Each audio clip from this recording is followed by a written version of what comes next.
Regional Council is a Conservative. They are exactly the right position to address it. Question number 8, Chris Auchinvole. Thank you, Mr. Speaker. My question is to the Minister of Labour. What recent progress has the government made on health and safety reform in New Zealand? Speaker.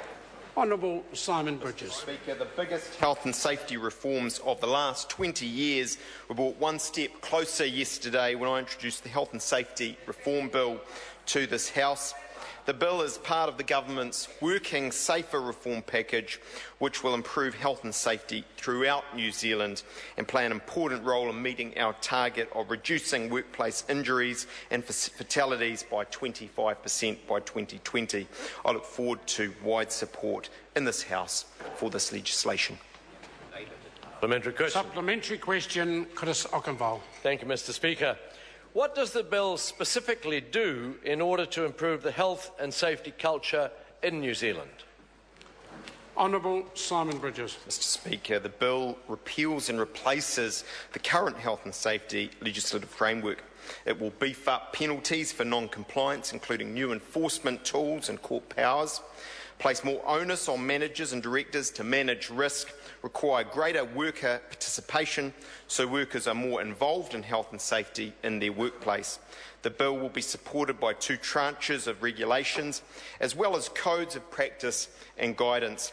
Achieving the step change we need to see in health and safety is not something government can do alone.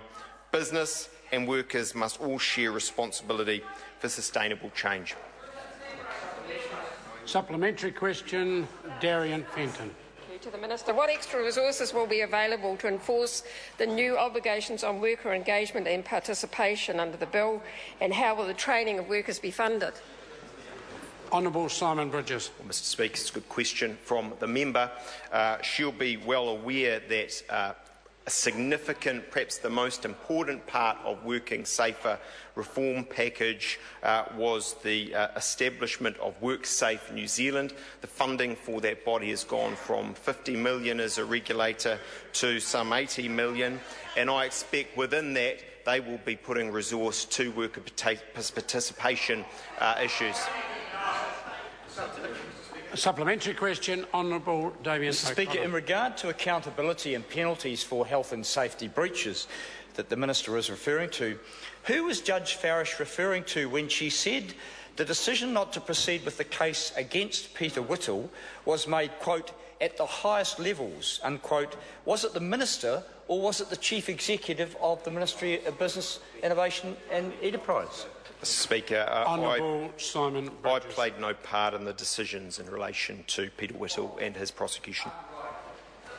Question number 9, David Shearer. Thank you, Mr. Speaker. To the Minister.